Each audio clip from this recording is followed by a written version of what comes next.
So today we're going to be talking about why and how I was able to forgive a narcissist that entered my life not that long ago.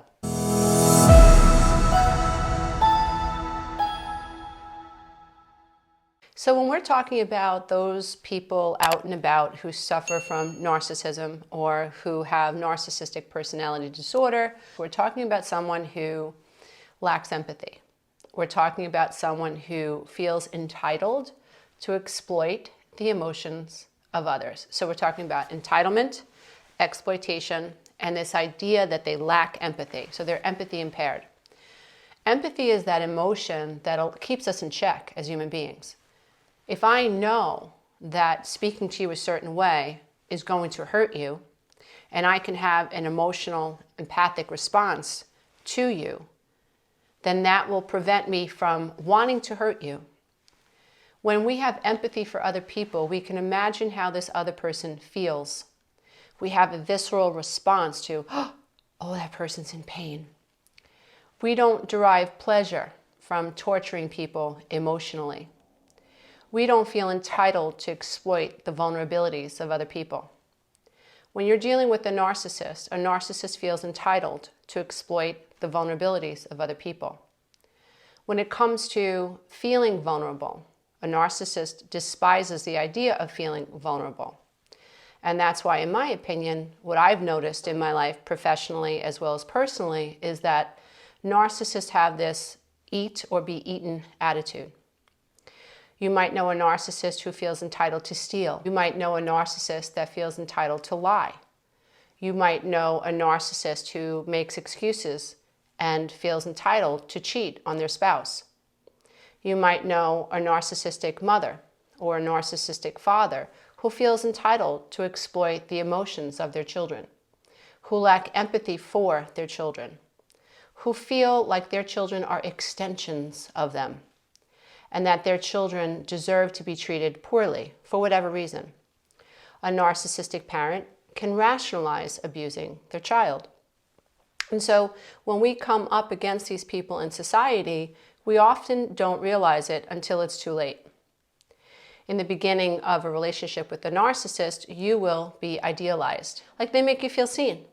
If you dare share a vulnerability with a narcissist, then a narcissist knows where your spiritual and emotional and psychological boo-boos are, and they are going to fill that space within you with a bunch of stuff.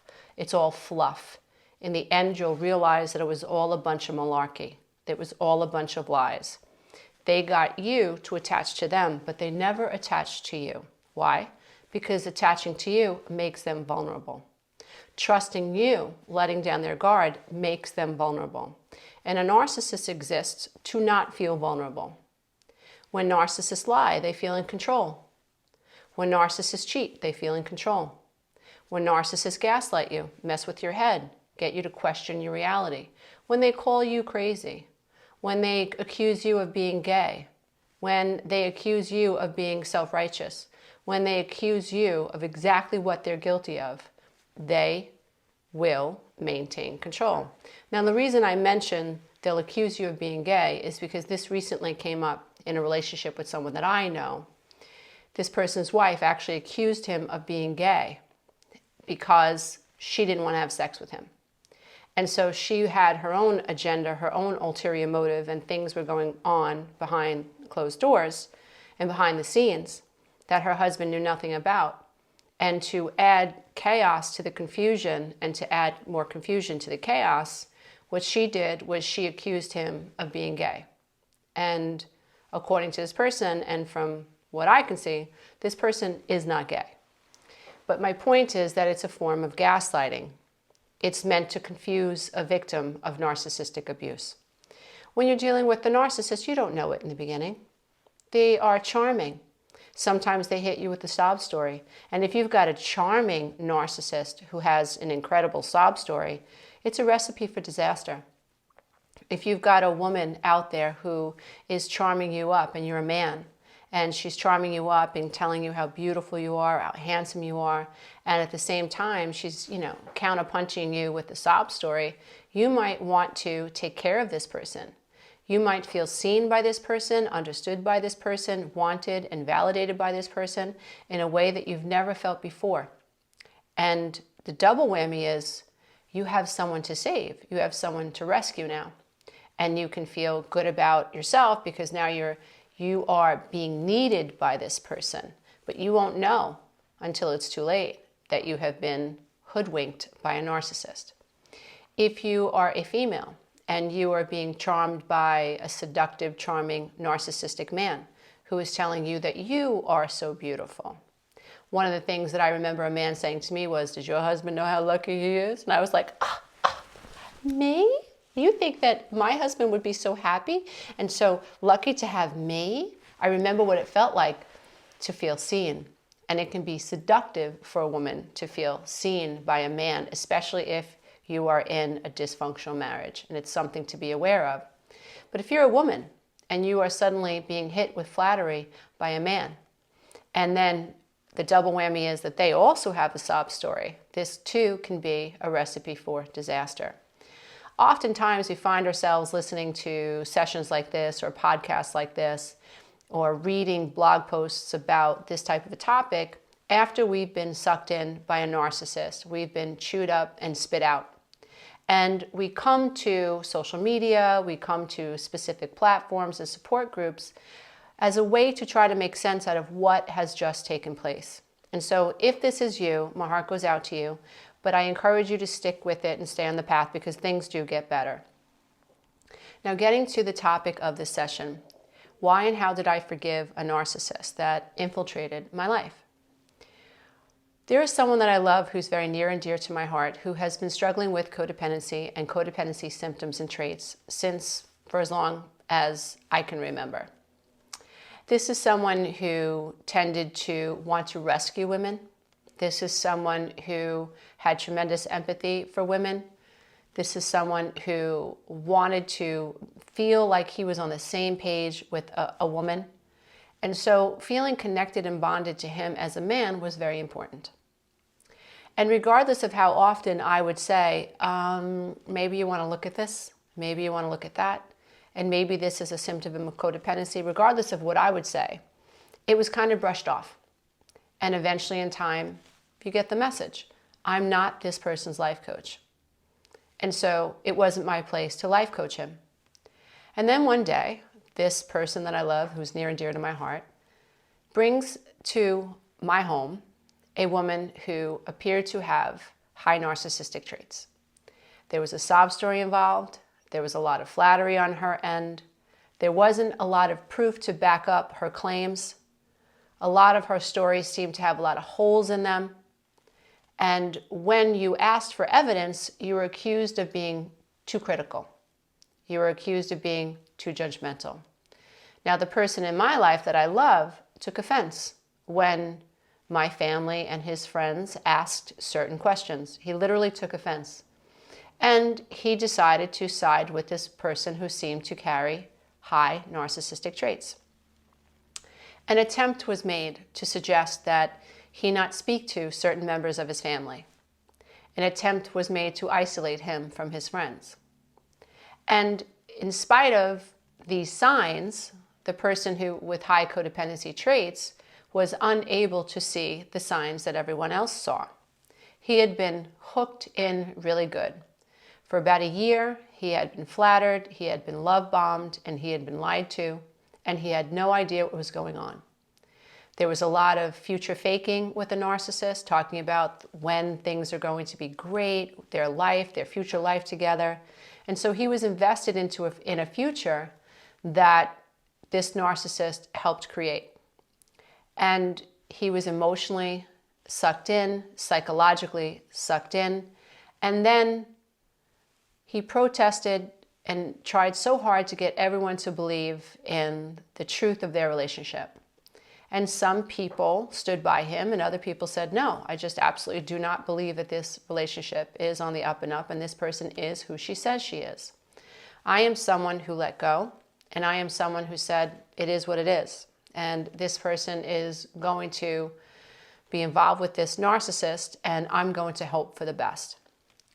So fast forward after a marriage and after a divorce, and after this codependent young man discovering that his wife had been lying to him since day one, after him going through the crazy point of questioning every area of his life. If you've come out of a narcissistically abusive relationship, you know there's a point where you question your own sanity. You question why you weren't able to see what everyone else saw. You literally feel like maybe you're losing your mind. It is so unfair. It is so mind-boggling to go through this and to feel like your insides have been ripped out when you realize you've dealt with someone who deliberately messed with your head, who had an ulterior motive from the day that you met them. Sometimes a narcissist has a green card in their mind. Sometimes a narcissist has citizenship for another country. Sometimes a narcissist has money on their mind. Sometimes a narcissist has prestige on their mind. There's something that the narcissist wants from you. Sometimes, and I think probably more cases than not, the narcissist wants a form of narcissistic supply. So whatever it is that they need, you will become the source. You will be the person that supplies them with their winter coat.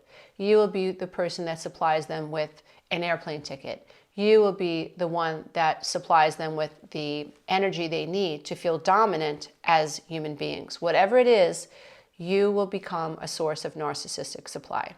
In some cases, there's something very specific that a narcissist, a sociopath, or a psychopath has in mind. And if you become a victim of this type of mindset and this type of personality, it can be terribly difficult, to say the least, to come out on the other side. Thankfully, the person I'm talking about had a wonderful support system, had wonderful friends, and who were there for him and understood how this could have happened, which helped alleviate the embarrassment and the shame to have been with someone for so long who had been lying to him since day one. Now, the reason I was able to forgive this person, who was incredibly damaging and who probably hasn't spent 5 minutes considering the damage she has caused. She probably hasn't spent 2 minutes considering the debt she put this person in. She probably hasn't spent 3 seconds wondering how her lies affected the people that wanted to believe in her and that wanted to trust her. She probably hasn't spent much time at all considering that. She's just on to the next victim, or on to the next source of narcissistic supply, on to the next fantasy. My heart really goes out to this person because I can't imagine living life this way. However, how did I come to forgive this person who hurt someone that I loved so much and who hurt so many people that I love so much? At the end of the day, what ended up coming out of this was the person that was involved with her shed his shell. When you think about a lobster, I think Jordan Peterson uses this analogy. A lobster that outgrows its shell has to crawl out of his shell. And there's a time when the lobster is vulnerable, the most vulnerable without his shell. And one of the things that he'll do is, or she'll do, whatever, is eat their shell to help them create another shell, the new shell. But a lobster that does not back out of the shell that they have outgrown will die, will suffocate. And so shedding the shell is very, very important. I can tell you that there is nothing that I could have said to this person that I love tremendously to get him to consider that he was involved with someone who had an ulterior motive. There was nothing that I could have said to this person to convince him that he was struggling with codependency, abandonment trauma, and issues especially with his childhood. Nothing. This person was not willing to look at his childhood. This person was not willing to look at himself. This person was very much absolutely addicted to being inside relationships and having codependent patterns play themselves out. He did not want to imagine that he felt like he needed a woman in his life, that he felt like he needed to be needed by a woman in his life. He did not want to look at and risk that perhaps the relationship that he invested so much time in, that he had tried desperately to convince other people was real. and in addition was asked to lie by this female for the sake of the relationship. So she actually asked him to lie about the relationship. He had to come to terms with all of that when it all fell apart, when she couldn't answer a few simple questions. That's when the entire relationship began to unravel. And things went from bad to worse, but amazing. Because ultimately what happened was, through all of this pain came a sense of reality. A reality that this person had never known before. Up until this relationship, the person that I'm speaking about had a string of codependent relationships. He lacked a sense of self. He felt like he was not good enough. He felt like he needed a woman to direct his life. He didn't mind working his tail off and making the money and being there and being committed. Incredibly faithful man. He didn't mind being that person, but he really felt like he needed someone to direct his life. And this is something that would have never been discovered had he not met this narcissist. Had he not had the excruciating pain of lying to himself and feeling suffocated by the lies that she was telling and the lies that he was telling himself. Had he not had this moment where he needed to acknowledge that he was inside a shell that was suffocating him, who knows what might have happened if he had continued to rationalize and justify the relationship, if he had continued to deny his own unhappiness, if he had continued to allow this person to abuse him and lie to him over and over and over and devalue him and discard him and gaslight him and threaten to leave him, threaten him with abandonment. She knew exactly where his spiritual boo-boos were, and she took full advantage of them, which is what someone with narcissism does. And so had he not had this painful, painful experience, he never would have backed out of that shell. So having this experience really allowed him the opportunity to look at himself in a whole new way.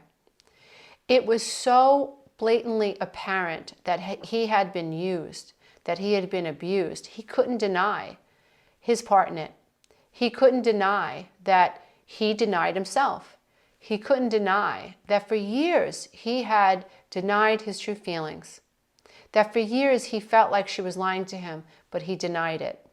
When you struggle with codependency, and make no mistake, when you're dealing with a narcissist tries to cast their fishnet out into the world, and they wait for the person who they feel lacks boundaries to tolerate them. They look for the people with the kindest empathy. They want people who are loyal, who are trusting, and they will exploit you. And so make no mistake, a narcissist will scour a room and look for someone to take advantage of. The issue that we have to pay attention to as people in this world, we have to wonder about how good we are at listening to ourselves and hearing ourselves and rocking the boat when necessary. We have to ask ourselves, would I be able to call out someone who I thought lied to me, even if I love them? Would I be able to rock the boat with someone that asked me to lie when lying goes against everything that I believe in? Am I strong enough to say no to someone that I love if it goes against what I think is the right thing to do? Do I lack boundaries? Do I find it difficult to set boundaries? Do I ignore myself? Is my ego involved? Am I worried about what people think? Is it more important to me that people think I've got my life together than it is for me to tell the truth and explain to them I don't have it all figured out yet? These are really important questions that we have to ask ourselves. And it's important because narcissism is on the rise. And narcissists exist. Where there is a narcissist, you're going to most likely find a codependent somewhere. Or you're going to find someone who has incredibly high empathy, who also lacks the ability to set strong boundaries, who might be struggling with abandonment trauma as well. I did a video recently about how empaths who struggle with abandonment trauma are actually mirroring the narcissist shadow. I can tell you that the two people that I'm talking about mirrored one another's spiritual boo-boos. These people are both in pain. These people both have shadows. There's no doubt in my mind that the narcissistic female that I'm referring to is in tremendous pain. But unfortunately, she has developed the personality traits that allow her to exploit other people without much guilt and without much shame. She just does it. She can rationalize it. She can justify it. And unfortunately, when you catch her in a lie, she gets pretty downright angry, which upsets someone who has codependency, because codependents struggle with getting people angry. They struggle with the fear of abandonment. And so you can be involved with a narcissist who is in tremendous pain at their core, but that pain sits behind a wall, a steel wall. Narcissists don't get in touch with that pain. What they do is they project it onto other people. It's almost like they will make you feel the way they feel, abandoned, abused, and ashamed. They project all of this onto their victims, and they do not feel empathy for their victims. And I think that's where a lot of them get their sense of power and control from, being able to control another person. And so there's no doubt in my mind that these two people that I'm talking about are both in pain, or were both in pain. But I can tell you, of the two of them, the codependent person is the one who wanted to awaken. The codependent person wanted to look within. The codependent person wanted to change. And it was through all of the pain that he went through that allowed this amazing transition to take place. It was extremely painful immediately following the divorce. It was incredibly difficult to watch this person spiral and hit rock bottom. And it was very frightening to know that he was in such a dark place, and that this relationship had caused such despondence and such helplessness and such shame and such powerlessness. And it was quite the crawl back up and out of the pit of despair that this young man had to go through to get where he is today.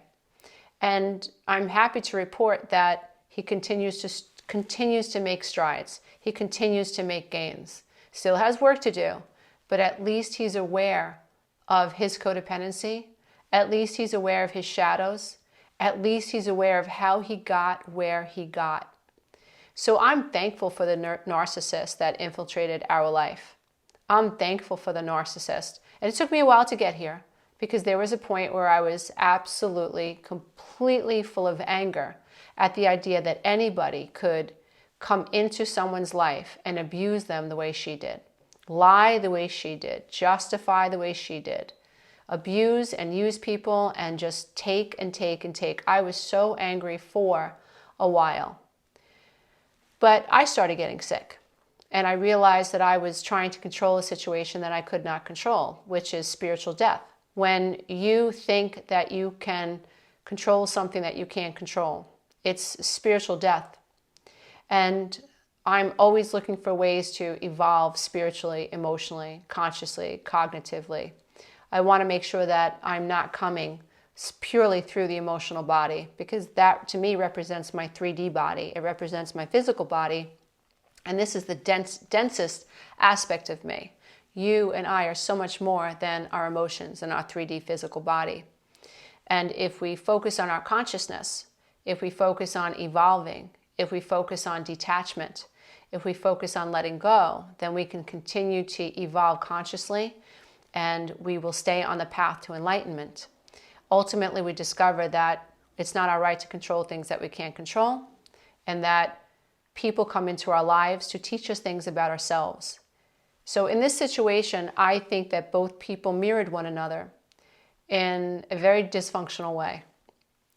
And I cannot blame the narcissist for coming into this person's life in a guilt or shame-based way.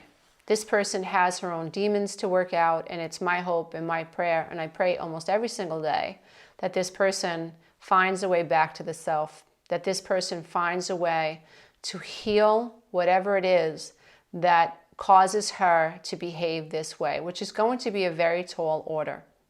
Looking within and facing the trail of chaos you've left behind you is a very tall order. But I do believe that if your heart is in the right place, and if your intentions are in the right place, you can do it. You probably need a lot of help to do it, a lot of support to do it, but I do believe it's possible. Studies and research suggest that most narcissists don't go into therapy. or they're coerced into therapy. They have to go into therapy because of a DUI or some anger management issue, or the spouse is threatening to leave them. But research suggests that narcissists think that they're smarter than the therapist. They see no value in therapy, and they're wired to not be vulnerable. And so, however, I do believe that there's always the potential for someone who has high narcissistic traits to change if they want to change. So that's my hope and my prayer for her. But it is amazing to be able to look at this objectively and step back and not make it about me, not make it about my anger, not make it about, well, I told him this was going to happen, not make it about, well, I've been trying to tell this person that he's struggling with codependency due to his childhood for like 15 years, not make it about me, and just instead observe it objectively and then look at the butterfly effect. This person who went through this incredibly tragic relationship is better than ever. This person is clearer than ever. This person has found the help he's needed in a way that he could never have done before, because now he recognizes what was wrong. Now he appreciates programming. Now he appreciates how his mother and his father both impacted his life in a way that he could not see before. Now he realizes his caretaking traits, his subjugation, like the way he would subjugate himself for the sake of a female, his need to put other people's needs before his own. These were things that he never saw before. He tended to believe that if you met someone and they spoke to you, he believed you right off the bat. He didn't see any reason for people to lie, and that's because that's who he was. But this relationship really taught him to be a lot more attuned to what he's feeling and a lot more careful about who he shares information with. And so at the end of the day, this is not something that I or my friends or my friends' mothers or my husband or anyone in my family or any friend of this friend that I have, none of us could have done what this narcissist was able to do through this relationship. None of us could have helped him break through and break free like this relationship did. And so thinking this way and observing what's come out of this situation has allowed me to forgive and let go of any hard feelings that I ever had towards this narcissistic female. Some of us have to hold on to our anger because it's the only thing that will allow us to feel like we can get up in the morning and face the day. So I'm not suggesting that everyone in the world has to take the route that I took. I'm just sharing a little bit of my story because ultimately I don't like the idea of anything in the 3D world controlling me, including anger, including the actions of another person, or the relationship dynamics of other people. I don't want that to control me. That's not where my power lies. My power lies within me. And it does help to release, let go, and detach, and to imagine a relationship for this person that would empower him. So that's where I spend some of my time each day, is imagining this person in an amazing relationship, imagining him healthy. And I also even imagine the narcissist healthy. I imagine the narcissist getting her act together because this person is running scared. There's no way that you can live this way and create this type of havoc in people's lives and not be running scared on the inside. Just my opinion. But I'm not suggesting that just because this is something that I've chosen to do, that other people do it too. Like I said, I'm just sharing a little bit about my story. And in some cases, holding on to our anger is what allows us to face the day. It allows us to externalize the pain that we're having, because it takes time to learn how to process the pain that's within. It takes time for self-analysis to kick in. If you're willing to go into the labyrinth within, you are a hero. You are a warrior. You are a champion, because going within means you have to face all of the things that you run from on a daily and may not even realize that you're running from. And so I encourage you to take the time it takes to look at your relationships a little bit more objectively. Have you been involved with a narcissist? And if so, what have you learned from that relationship? What have you learned about yourself? What have you learned about life? Being in the relationship with my ex-husband taught me everything, or so much. I'm still learning from that relationship. In fact, my career was born out of that relationship. 7 books have been born out of that relationship. I have 3 incredible children that came out of that relationship. I found myself. When I was in a relationship with my ex-husband, I was in a dark space. I did not have a self. I expected him to give me a sense of self. And ultimately what I learned was that's impossible. Nobody could help me find me but me. My name is Lisa Romano. I'm the Breakthrough Life Coach and Best-Selling Author. And if you'd like to listen to one of my books for free, you can do so by clicking the link below.